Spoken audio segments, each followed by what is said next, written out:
अमृत मिलने से पहले संसार में विष आया था। देवताओं को आशा मिलने से पहले वे अपना सब कुछ खो चुके थे और पूरे ब्रह्मांड की रक्षा करने के लिए देवताओं और असुरों को एक साथ आना पड़ा। यही है समुद्र मंथन की अद्भुत कथा। सब कुछ एक श्राप से शुरू हुआ। महर्षि दुर्वासा ने देवराज इंद्र को दिव्य पुष्पों की एक माला भेंट की, लेकिन इंद्र ने उस उपहार का सम्मान नहीं किया। उन्होंने वह माला अपने हाथी ऐरावत के गले में डाल दी। ऐरावत ने उस माला को जमीन पर गिराकर अपने पैरों तले रौंद दिया। यह देखकर महर्षि दुर्वासा का क्रोध भड़क उठा। उन्होंने इंद्र और समस्त देवताओं को श्राप दे दिया। उस श्राप ने देवताओं का तेज, उनका बल और उनका वैभव छीन लिया। स्वर्ग पर अंधकार छाने लगा। देवताओं का दिव्य प्रकाश धीरे धीरे समाप्त होने लगा। निर्बल होकर वे भगवान विष्णु की शरण में पहुंचे। भगवान विष्णु ने एक ऐसी योजना बताई जिसकी किसी ने कल्पना भी नहीं की थी। अपने सबसे बड़े शत्रुओं असुरों के साथ मिलकर क्षीर सागर का मंथन करो। योजना सुनकर देव और असुर दोनों क्षीर सागर के तट पर पहुंचे। दोनों एक दूसरे पर विश्वास नहीं करते थे, लेकिन लक्ष्य एक था, अमृत। मंदराचल पर्वत को मथानी बनाया गया और नागराज वासुकी को रस्सी। समुद्र मंथन आरंभ हुआ, लेकिन कुछ ही क्षणों में विशाल मंदराचल पर्वत समुद्र में डूबने लगा। तब भगवान विष्णु ने कूर्म अवतार धारण किया। विशाल कछुए के रूप में उन्होंने अपनी पीठ पर पूरे पर्वत का भार उठा लिया।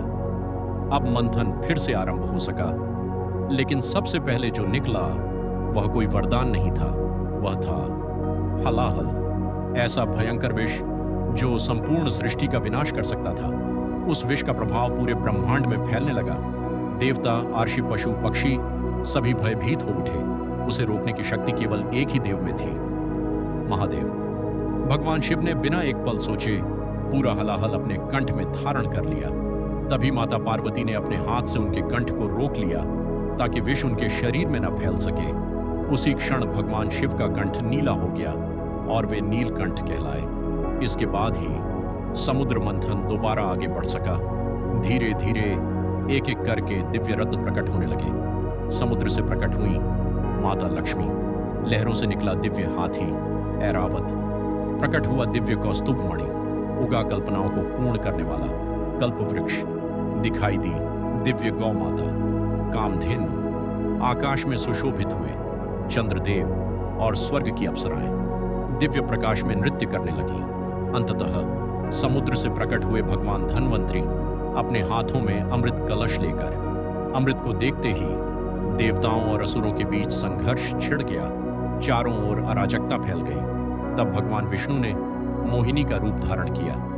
उनकी अद्भुत मोहिनी माया में असुर पूरी तरह मोहित हो गए। इसी बीच राहु देवताओं का वेश धारण कर चुपचाप अमृत पीने बैठ गया, लेकिन भगवान विष्णु का सुदर्शन चक्र उससे भी तेज था। क्षण भर में राहु का सिर उसके धड़ से अलग हो गया।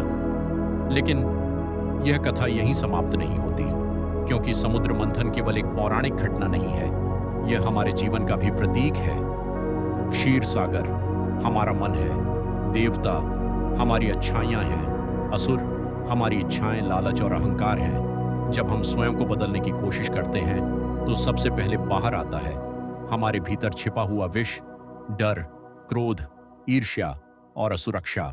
लेकिन यदि हम उनसे भागने के बजाय महादेव की तरह उनका सामना करें तो अंततः हमें भी अपना अमृत मिलता है, और वह अमृत है ज्ञान, आत्मबोध, आंतरिक शांति।